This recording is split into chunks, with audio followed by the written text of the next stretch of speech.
Hello friends, welcome back to positive approach. This is Nitesh Bhardwaj. जैसा कि आपको पता है, प्लस टू फिजिक्स को हम जो है पढ़ रहे थे। यूनिट 3 हम पढ़ रहे हैं।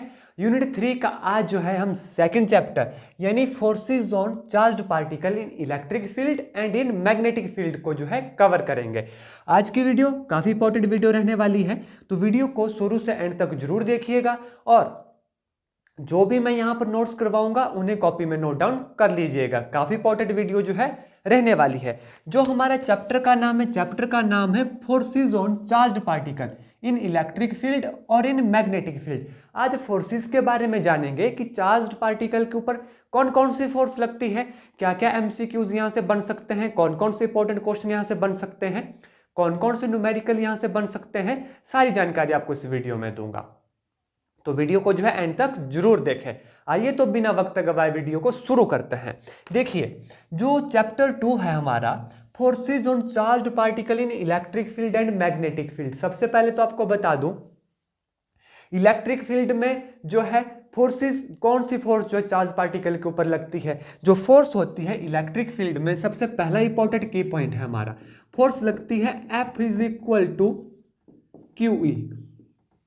ये फोर्स लगते हैं चार्ज पार्टिकल पर, किसमें, इलेक्ट्रिक फील्ड में। और इन case of magnetic field charge particle के ऊपर कौन सी फोर्स लगती है, Q, V क्रॉस B, जहां पर B क्या है, मैग्नेटिक फील्ड है और E क्या है, इलेक्ट्रिक फील्ड है। ये तो हो गए दो फार्मूला जो फोर्स रखती है चार्ज पार्टिकल के ऊपर। अब आपको बता दूं, देखिए जो मैग्नेटिक फील्ड है वो प्रोड्यूस होती है मूविंग चार्ज की वजह से, और जो इलेक्ट्रिक फील्ड वो प्रोड्यूस होते हैं static charge as well as moving charge की वजह से। दोनों चार्ज की वजह से इलेक्ट्रिक फील्ड जो है प्रोड्यूस होती है, लेकिन मैग्नेटिक फील्ड ओनली, सिर्फ और सिर्फ जो है मूविंग चार्ज की वजह से इंट्रोड्यूस होती है। अब बात आती है कि जो चार्ज्ड पार्टिकल होता है उसका पाथ क्या रहता है। देखिए, path of charged particle, path of charged particle in electrical field, electric field में पाथ क्या रहेगा चार्ज्ड पार्टिकल का, तो वो रहेगा पैराबोलिक पाथ। जी हां, किसमें, इलेक्ट्रिक फील्ड में जो पाथ रहता है चार्ज्ड पार्टिकल का वो क्या रहता है, पैराबोलिक पाथ रहता है। और अगर देखिए, ये तो थी फोर्स, ठीक है, उस चार्ज्ड पार्टिकल की in the direction of electrical field. अगर इन ऑपोजिट डायरेक्शन में इलेक्ट्रिक फील्ड की फोर्स हो तब ये फोर्स हो जाती है F is equal to minus QE। ये माइनस साइन क्या रिप्रेजेंट करता है, माइनस साइन रिप्रेजेंट कर रहा है यहां पर कि जो फोर्स है चार्ज्ड पार्टिकल के ऊपर वो ऑपोजिट है इलेक्ट्रिकल फील्ड से, और ये है इन the direction of electrical field. I hope ये आपको क्लियर हो गया होगा। ये तो था path of charged particle in electric field क्या रहेगा, पैराबोलिक रहेगा। अब देखिए, इन केस अगर आपको एग्जाम में इस तरीके से क्वेश्चन आता है कि इफ पाथ इज सर्कुलर,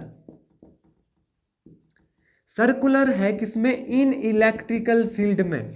देखिए, जो पाथ होगा किसका, चार्ज्ड पार्टिकल का, अगर वो सर्कुलर होगा इलेक्ट्रिक फील्ड में तब क्या कंडीशन रहती है, तब ये जो फोर्स होती है ये इनवर्सली प्रोपोर्शनल होती है रेडियस के, square of the radius, and जो टाइम पीरियड होता है square of the time period is directly proportional to the cube root of the radius. ये लिख लीजिए, क्या है, पहला तो मैंने आपको बताया कि जो चार्ज्ड पार्टिकल होता है उसका पाथ रहता है parabolic in case of electrical field, ठीक है। लेकिन क्वेश्चन आ जाए कि if the charged particle is circular in case of electrical field, then condition रहती है F इनवर्सली प्रोपोर्शनल होगा स्क्वायर ऑफ द रेडियस, और जो टाइम पीरियड होगा वो डायरेक्टली प्रोपोर्शनल होगा cube root of the radius.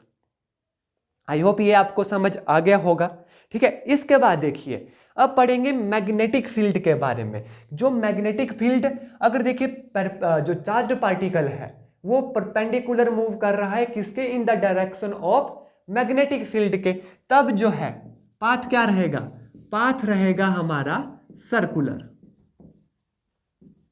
किसका, चार्ज्ड पार्टिकल का। किस केस में, मैग्नेटिक फील्ड के केस में क्या रहेगा पाथ हमारा, सर्कुलर पाथ रहेगा। दूसरा इंपॉर्टेंट की पॉइंट देखिए, जब चार्ज्ड पार्टिकल जो है मैग्नेटिक फील्ड के अंदर होगा तो उस केस में जो है हमारी, माफ कीजिएगा, momentum and kinetic energy, kinetic energy और स्पीड, काइनेटिक एनर्जी और स्पीड क्या है हमारी, कांस्टेंट रहेगी। यह भी इंपॉर्टेंट की पॉइंट है। किस केस में, जब पार्टिकल मूव करेगा perpendicular to the direction of magnetic field, किसका, मैग्नेटिक फील्ड का, तो पाथ सर्कुलर रहेगा। दूसरा, काइनेटिक एनर्जी और स्पीड जो है कांस्टेंट रहेगी। और ये जो केस है ये डिपेंड करेगा वेलोसिटी के ऊपर, डिपेंड अपॉन वेलोसिटी। जो फोर्स होगी F डायरेक्टली प्रोपोर्शनल होगी V के। यहां पे भी आप देख रहे हैं फोर्स क्या है इन case of magnetic field, Q V cross B। तो यहां से हमें क्या पता चल रहा है कि it depends upon velocity of that particle. तो ये कुछ इंपॉर्टेंट की पॉइंट्स थे जहां से एग्जाम में एमसीक्यू बन सकते हैं। आई होप ये आपको समझ आ गए होंगे और कॉपी में आपने नोट डाउन कर लिया होगा। चलिए नेक्स्ट देखते हैं। इसके बाद देखिए लॉरेंज फोर्स क्या होती है, बहुत ही इंपॉर्टेंट की पॉइंट है।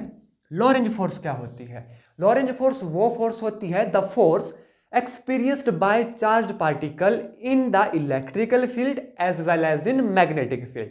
ये वो फोर्स है जो चार्ज्ड पार्टिकल है एक्सपीरियंस करता है इन इलेक्ट्रिकल फील्ड और इन मैग्नेटिक फील्ड। यानी मैग्नेटिक फील्ड और इलेक्ट्रिकल फील्ड में चार्ज्ड पार्टिकल जो फोर्स एक्सपीरियंस करता है उसे कहा जाता है लॉरेंज फोर्स। ठीक है, और ये होती है बराबर किसके, F is equal to force in electrical field plus force in magnetic field.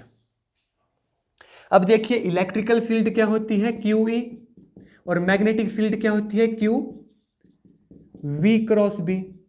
करिए कितना आया, Q कॉमन आ गया, ब्रैकेट में आ गया हमारे पास electrical field plus V cross B। ये काफी इंपॉर्टेंट एक्सप्रेशन है, किसका है, लॉरेंज फोर्स का। इसके ऊपर न्यूमेरिकल भी एग्जाम में पूछे जाते हैं। इस वीडियो में मैं सिर्फ आपको इस चैप्टर के इंपॉर्टेंट की पॉइंट्स ही करवाऊंगा। इसकी जो नेक्स्ट वीडियो होगी वो फुल न्यूमेरिकल वीडियो होगी, उसमें हम सिर्फ न्यूमेरिकल ही पढ़ेंगे। तो ये देखिए फॉर्मूला काफी इंपॉर्टेंट है लॉरेंज फोर्स का।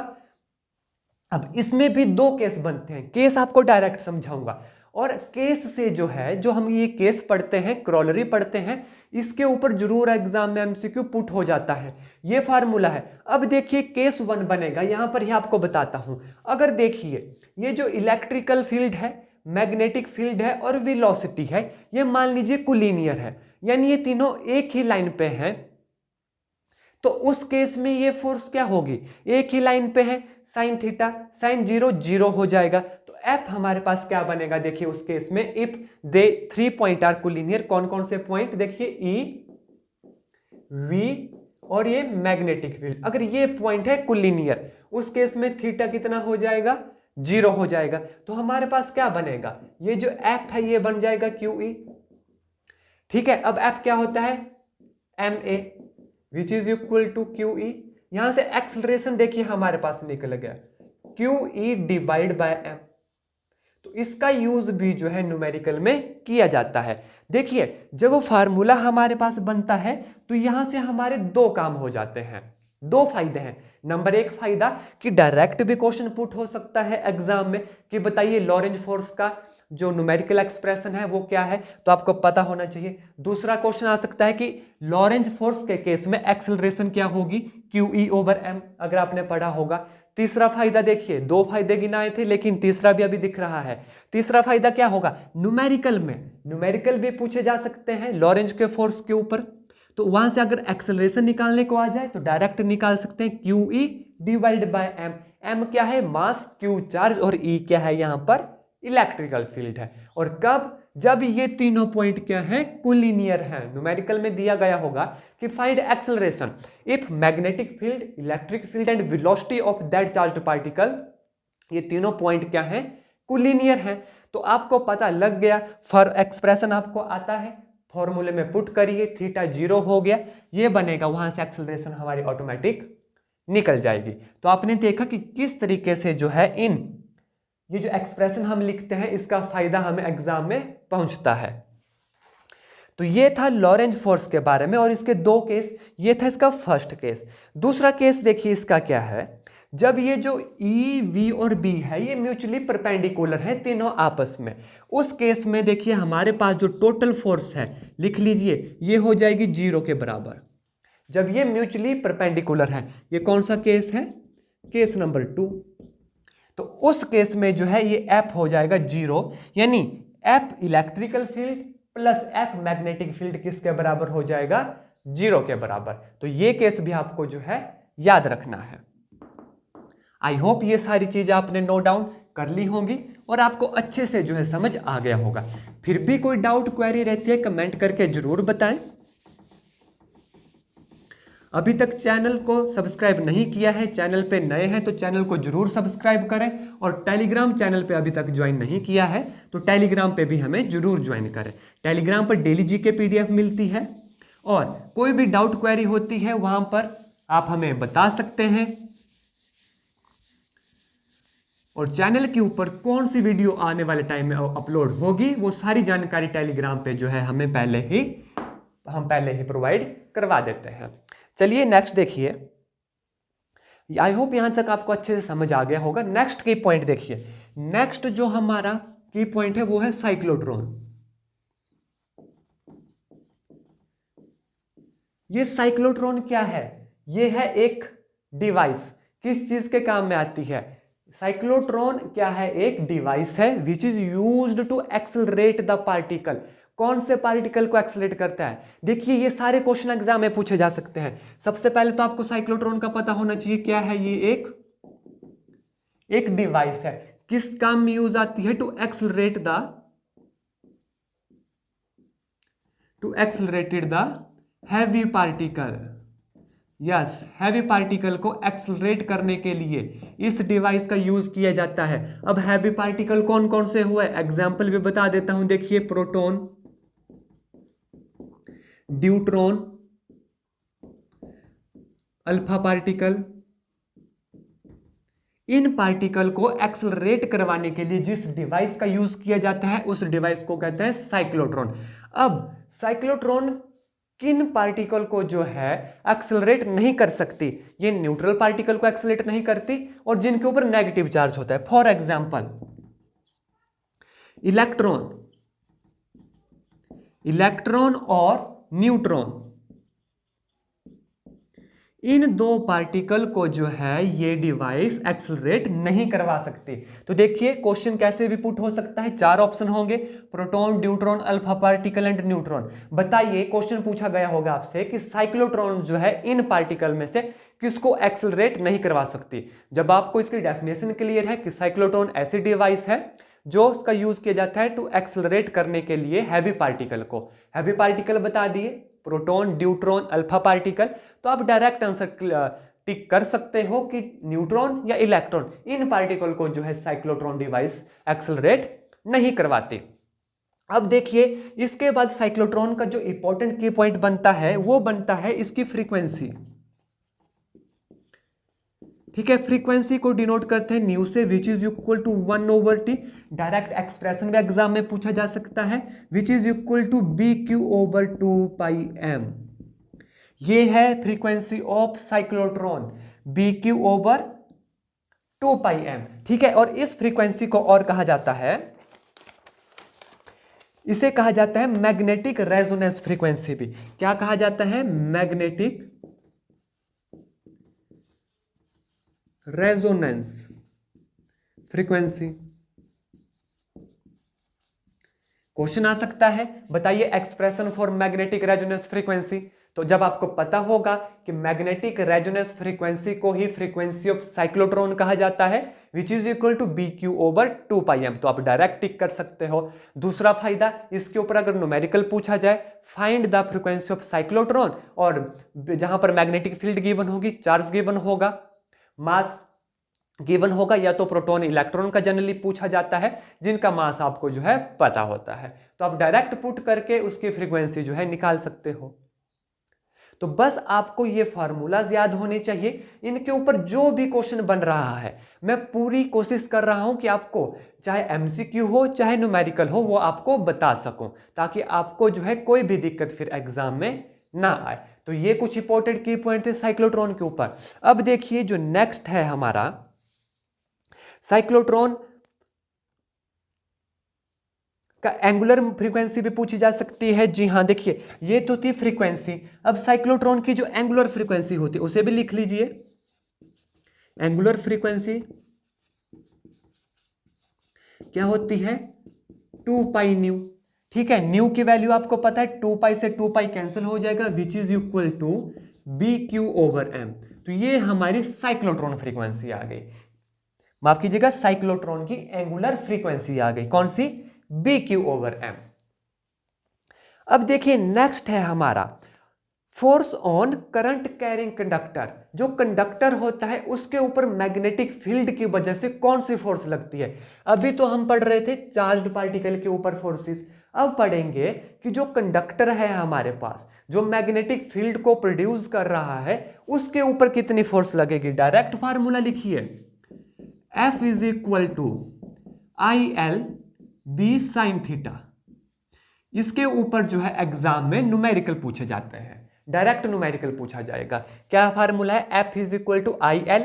एल क्या है? Length of conductor. बी क्या है? Magnetic field. आई क्या है? करंट। Sine theta. थीटा आपके पास गिवन होगा। इसमें भी दो केस बनेंगे, एक केस बनेगा कि किस में मैक्सिमम होगा और किस केस में जो है मिनिमम होगा। वो कौन सा होगा वो आप कमेंट करके मुझे बताएंगे कि थीटा 90 डिग्री पे क्या होगा, थीटा 0 डिग्री पे क्या होगा। ये कौन सी फोर्स है? ये फोर्स है कंडक्टर के ऊपर, जो कंडक्टर होगा due two of this magnetic field. ठीक है, अब देखिए यहां से एक चीज बनती है हमारे पास, इंपॉर्टेंट है, टू पैरेलल कंडक्टर। दो पैरेलल कंडक्टर आपको दिए गए होंगे, जब उनमें सेम डायरेक्शन में करंट पास करेगा तो वो एक दूसरे को करेंगे अट्रैक्ट। क्या है? When current passes in same direction। जब दो पैरेलल कंडक्टर होंगे, ठीक है, मैग्नेटिक फील्ड प्रोड्यूस करेंगे, लेकिन जो करंट है वो सेम डायरेक्शन में होगा उन दोनों कंडक्टर में, तो उस केस में जो है वे कंडक्टर क्या करेंगे? एक दूसरे को अट्रैक्ट करेंगे, अट्रैक्ट ईच अदर। ठीक है, क्या करेंगे उस केस में? वे एक दूसरे को अट्रैक्ट करेंगे। अब देखिए ये तो था केस 1, जब दो कंडक्टर हैं। अब दूसरा इंपॉर्टेंट की पॉइंट देखिए, जब करंट उन दोनों कंडक्टर में जो है अपोजिट डायरेक्शन में जो है मूव करेगा, ठीक है, तो उस केस में वे करेंगे रिपेल। उस केस में क्या करेंगे? Repel when current passes in different direction.